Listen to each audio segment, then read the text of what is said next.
Tonight, a conversation with Dr. Ahmed. Dr. Ahmed is an author, educator, scientist, and director of the Minaret of Freedom Institute. At Focus, what is faith-based diplomacy? Can Islam and American values coexist? And can the American Muslims make a contribution to foreign policy? All that right here on the Scholar's Chair.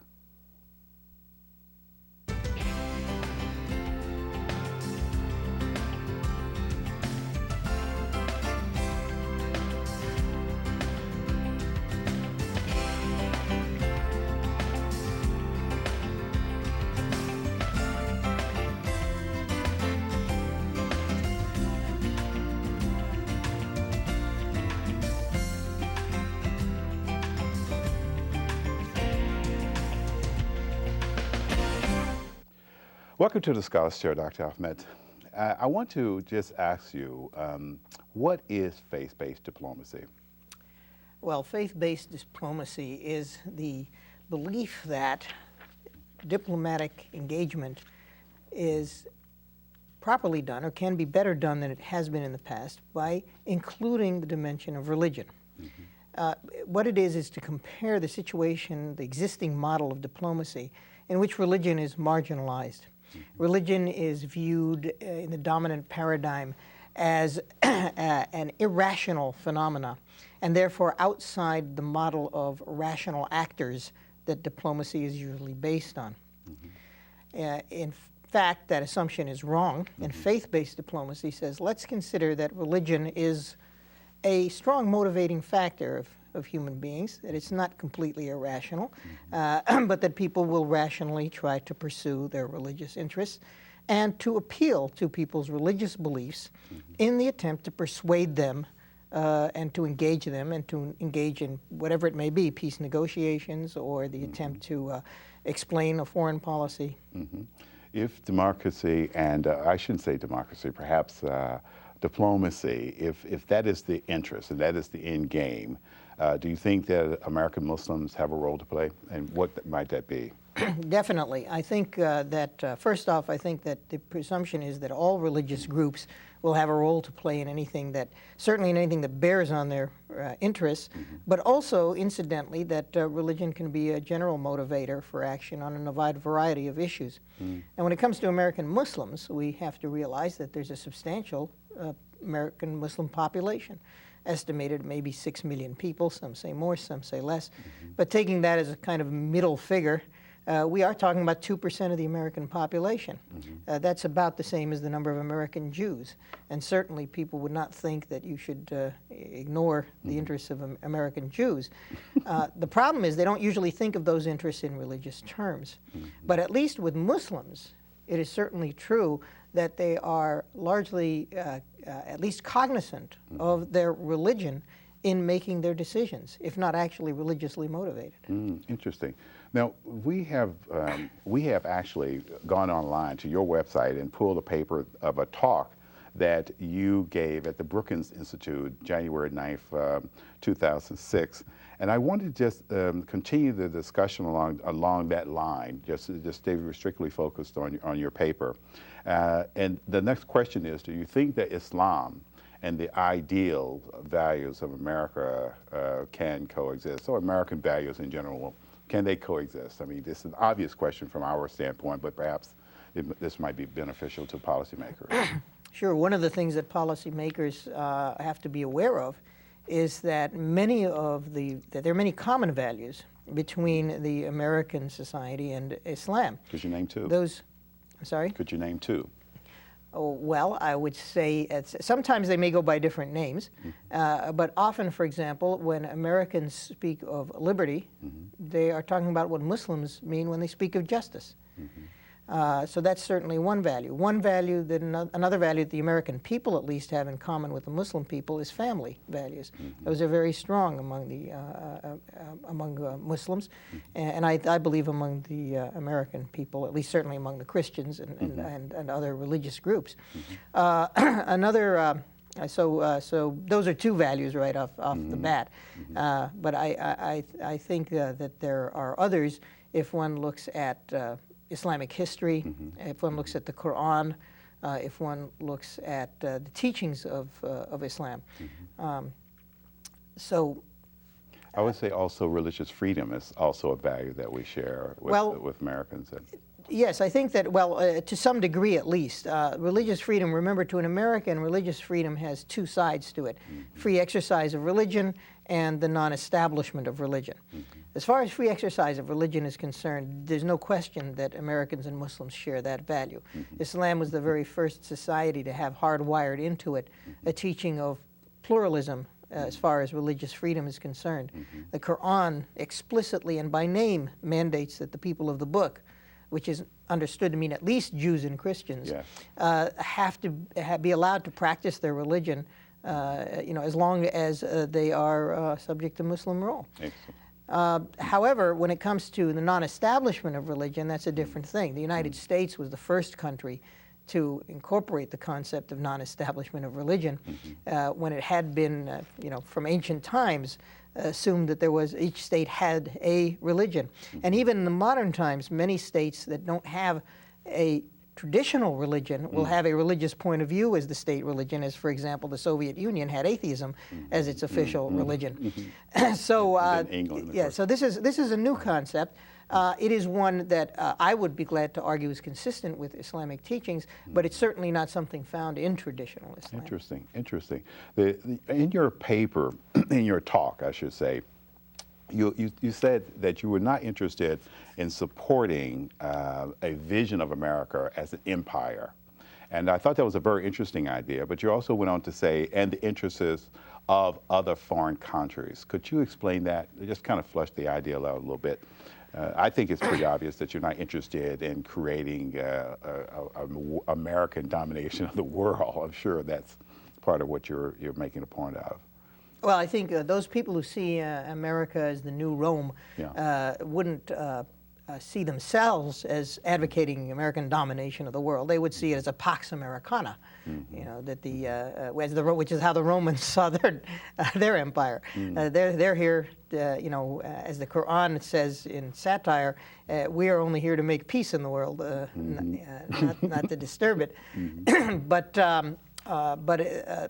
they're following the Roman model.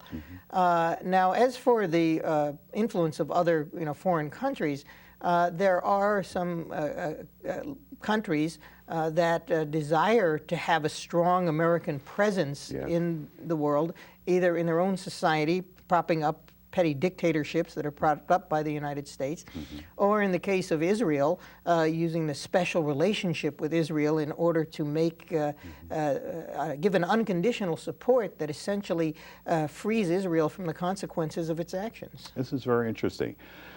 Recently, actually about the same time you wrote this paper, the Scholars Chair took his cameras to the University of Richmond. There we had an opportunity to film Dr. Ahmed, Dr. Akbar Ahmed, and he made the comment of, he was expressing the idea in the lecture with Dr. Judeo Peril. His comments are, why should Americans understand Islam? We're going to introduce him right here on this videotape. And let me very quickly remind you why it is important for all of us in this room to understand the world of Islam. It isn't simply the events around Danny Pearl, but what Danny Pearl allows us to be thinking about. And in a sense, his life forecast, predicted, showed us the way. Here's why we all need to be understanding Islam. At this very moment, the American troops in Iraq, Muslim country, Afghanistan, Muslim country, Somalia, or on the coast, Muslim country, very close relationship with Pakistan, Muslim country, Saudi Arabia, Muslim country. It is important we understand these nations. 1.3 to 4 billion population, the Muslim world. By the middle of this century, it will be 1 out of 4 people on this planet. You cannot afford, Israel certainly cannot afford, the United States cannot, for Israel it's a matter of life and death to understand the Muslim population of this world. 57 nations, one nuclear for the time being. Maybe in the next few years, Iran may go nuclear. Egypt wants to go nuclear. Turkey wants to go. Saudi. So suddenly you may have a nightmare scenario where a dozen Muslim nations are nuclear in that region of the world, where people are jostling side by side. And there's so much free-floating hatred around. The kind of hatred that took the life of Danny Pearl. Therefore, a dialogue like this, in itself, two friends talking, needs to be invigorated, needs to be strengthened, needs to be heard and joined by each one of you at every level, so that the voices of dialogue, understanding, friendship, and as Judea says, the double narrative. Through him, I learn about Israel, the background, the culture, the history. Through me, hopefully, Judea picks up something of the dilemmas, the problems, the sensitivities of the Muslims. Muslims are very sensitive to culture, to religion, to tradition. Muslims feel, if you talk to Muslims, and there are very distinguished Muslims in the audience today, including your Imam and Dr. Imad here, if you talk to these Muslims, they will tell you that Muslims today are under siege. They will talk about the Palestinians. They will talk about Kashmir, Chechnya, the Balkans. They will say everywhere Muslims do not have justice. As Dr. Ahmed, as you know, that Daniel Pearl was the journalist, American journalist, who died in Karachi, thought of as a spy of some type by those who captured him. And as a result, they created the Daniel Pearl Foundation, which goes all over the world. And with Dr. Ahmed and Dr. Judea Pearl, who take this dialogue around the world between Muslims and Jews. I want to ask you, is dialogue, in your opinion, important? And if so, why? Dialogue is essential for a number of reasons. First off, as Akbar Ahmed correctly says, you're not going to understand the other's point of view unless you engage in a dialogue with them. Mm-hmm. But there's another reason too, and that's the humanizing of the other that occurs when people engage in dialogue. An opportunity to, even the fact that you want to engage in dialogue with someone, mm-hmm. shows a certain minimum modicum of respect that goes against the stereotypes that feed into a lot of the hatred and the distrust. Mm-hmm. Today, for example, I heard a presentation by Douglas Johnson, who engages in faith-based diplomacy, mm-hmm. And talking about that one of the things, that the first thing he does when he gets into a room with people who may be very hostile is to make sure that they understand that he is showing them the respect. That doesn't necessarily mean agreement, right. But it's more than just tolerance. Tolerance means I'm going to put up with something. Yes, yes. Whereas respect means that, I actually might have something to learn from you. And that is something that Muslims in these places that are such hotbeds of violence and turmoil do not feel they get from the United States. Mm-hmm. And so it comes as quite a shock to them to have someone come and approach them in a respectful manner. It totally disarms them, and they very quickly will change their attitude. Yeah. He gave a very specific example, if I might, in the case of Sudan, because he was involved in negotiating that peace treaty in Sudan. Yeah. And the first step was, again, to get people to talk to one another. Yeah. So how do you get the Christians in the South and the Muslims in the North, who are very deeply suspicious of one another, to talk to one another?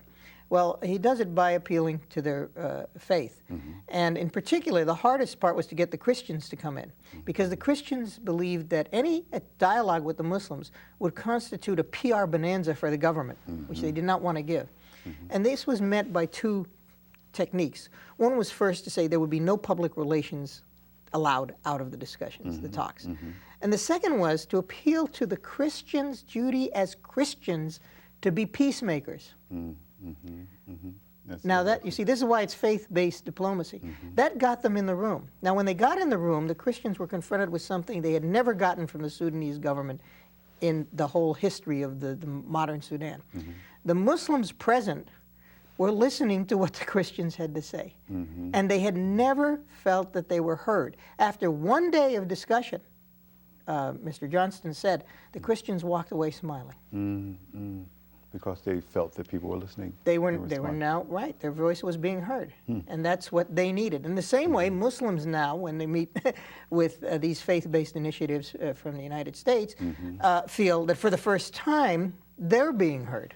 Yes, I think this is absolutely true. I think that we have a real hypocrisy in relationship to American values, you know, that which we cherish here, but we don't seem to be able to not enforce, but perhaps promote these values to other countries as a meaningful value, or even an Islamic value for that matter.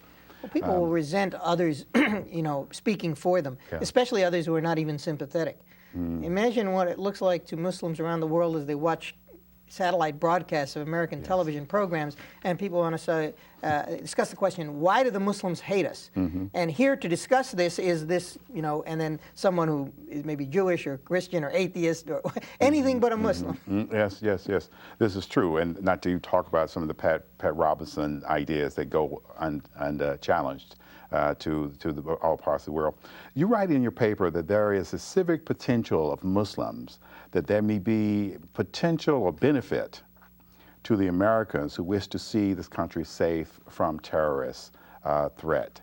Can you explain this idea? Because sometimes I think that statement out of context might be perceived by itself a threat. It could be perceived that way, but that's not the way it's intended. Yes. No, what was meant was this. One of the problems, or one of the fears that the American government has and others have expressed about Muslims in America is that Muslims who may themselves not be violent may provide a cover for violent people to, you know, infiltrate into the country. And the fact is that if you have a Muslim community that feels engaged, they will not serve as a cover for people like that. On the contrary, they will be early warning alerts, because they would know who are the strangers amongst them, who are the troublemakers amongst them, who are the people who are not reflecting their values, you know, these common American Muslim values, from people who are outsiders. It's a, you know, great question about how did these the people who were part of the 9/11 group, you know, how did they manage to stay under the radar? And instead of going around and saying, oh, well, you know, they were caught talking to this imam, and therefore clearly this imam must be part of a conspiracy, to instead say, you know, to make those people who they would stay with, borrow money from, or turn to for advice, to have those people feel like they're engaged with the American system, so that if they find that they're being confronted by someone whose motives are dubious, that they would at a very minimum try to dissuade them. And that's another question we can get into, separate from the one you asked me. Yes. But one, you know, actually, since the values of terrorists are un-Islamic, it is surprisingly easy to convince those people that what they're doing is wrong if you approach it from a respect for Islam, instead of, well, your religion teaches terrorism, and therefore as long as you belong to this religion, you're going to be a terrorist. But to answer your question, to people who say that if I cannot dissuade these people from engaging in harm against my country, then I will, you know, report to the authorities that there's something funny going on here you might want to check out. So you have cooperation. Or at a very least, not to cooperate with them. So when someone comes and says, I need a place to stay, you know, to say, well, not with me. Let's talk about the liberties. You mentioned that Muslims might be able to make a contribution to removing the demise of civil liberties. And you go on to talk about how America is using its wealth in the service of destructive wars and propping up these tyrants and apartheid regimes. And it's a very interesting statement that you're making to a very well-known organization. But could you explain it a little bit more? Well, basically, you know, they say there are two sides to every story. But there's some stories one there's only one side of. And, you know, why is it that we are supporting, you know, the president of Egypt.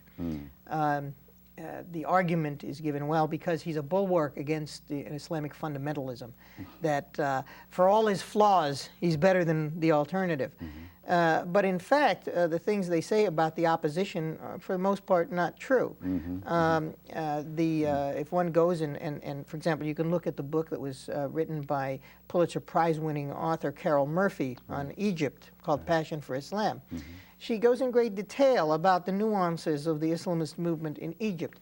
Well, the first thing, of course, as is always the case, it's not monolithic. There are violent elements, there are militants, there are radicals, there are conservatives, there are liberals, everybody is there. Sure. And they all are people who have a strong faith in Islam. And what's happening, so when you look at the particular disputes that are going on between the government and the civil society, you see, for example, the lawyers' union is in trouble with the government, even though it's not an Islamist organization, but because the lawyers are defending people whose rights are being abused and under the system. And the government resents that and wants to target the lawyers themselves in a way that most Americans would find quite shocking and want to know, why is our government, supporting this kind of persecution, or at least turning a blind eye towards it. This is something that Muslims are, being more familiar with what's going on, are in a position to make public and make known. Sure. The reference to the apartheid regimes, of course, I was thinking primarily of Israel. It is the only apartheid state that gets such a strong support from the United States. Yes. And yet its policies are very similar in many ways to those of South Africa, with whom, when South Africa was an apartheid state, Israel was their closest ally. And this, this was not a coincidence. So the word is intentional and well meant. Let me ask the question too, because I think that I can never figure this out, and it always have challenged me. How is it that we invest so much money in a country that does not have a written constitution? Now, I realize that that there are countries in the world that do not have a written constitution, but why are we investing into an entity that we really don't know what it is? This is, in terms of a code of law. I mean, this. Well, England also doesn't have a written constitution, so I wouldn't make too much out of that. Yeah. But let's rephrase the question, slightly and ask, what is the reason for this heavy investment in this country? And the answer is not found in foreign policy considerations. If you look at America's geopolitical interests, they lie elsewhere. The problems that we have with many oil-producing countries because of our support for Israel are a problem, and the magnitude of that problem can be seen at the gas pump right now. I don't need to elaborate on it. Right. But then why? Why? Well, the answer is the motivation for this foreign policy position is strictly domestic politics. That there is a strong pro-Israeli lobby, and I know that Jimmy Carter and Mearsheimer and Walt have gotten into trouble for saying it, but what they said is the obvious. There is this strong lobby, and in saying that, I'm not saying that there's something necessarily illegal about it or anything of the sort. Sure. I'm just saying it's a fact that has to be recognized, and the strength of that is demonstrated so much that a congressman, who I'm sure would not want me to mention his name, pointed out to me one time when I asked, how can people in Congress not be aware of many of these facts that we talk about? Say, well, actually, many of them are aware, and many of them have views that are different from those they profess in public, but you will never see those views reflected in their speeches or in their votes, because they fear the consequences like what happened to Senator Charles Percy. Now, Charles Percy, it's important to understand, was a strong supporter of Zionism. However, he voted against them one time on an issue that he actually thought would be to the benefit of Israel, but the Israeli lobby didn't agree, on AWACS sales to Saudi Arabia, and was out of office at the next election. This is interesting. It brings up a lot of political issues. What do you think Muslims can do in maybe putting forth a more desirable political agenda that might be helpful to both Americans and Islamic concerns? Well, look, the first things that Muslims have to do before they actually argue for some agenda is they get involved in the process. And I don't just mean the political process. You know, fortunately, there are a lot of Muslim and Arab organizations that are engaged in trying to get Muslims politically active, and that's fine. Ultimately, we want to do that. But I don't think that that's as important as civic activism. Muslims have to get known at the local level. As Tip O'Neill said, you know, all politics is local. What people have to do is to know their neighbors and to recognize them as their neighbors. One of the things that I noticed after September 11th, when there was extreme hostility and backlash against Muslims, a lot of stereotyping and so on, was the people who were most immune to being infected by that kind of bigoted backlash were those who knew their Muslim neighbors, especially those who knew them in a civic setting, and not just, you know, that, okay, I've got a neighbor and he keeps his lawn cut and he's okay, but actually to say, I've got a neighbor and I see her at the school board meetings, you know, I see her at the PTA meetings, you know, I see her at the, you know, the bake sales for local activities, and they come to the meetings of the local civic organization. So personal relationship. So it's more than just personal, but civic. People who are involved in, you know, trying to community affairs on one level or another. Wonderful. That we will let that be the periods. We as an Islamic society get involved with interfaith dialogue often, and we have enjoyed a great relationship with the Jewish community here in Prince George's County. Well, that's another Scholars Chair. Thank you for being with us. Thank you, Dr. Ahmed. If you want to know more about the Scholars Chair, go to scholarschair.com online. If you want to shoot me over a letter and tell me what horrible information I'm giving to the public, go to scholarschair@gmail.com. We look forward to seeing you next time. I'm Khalil Shadid. Good night.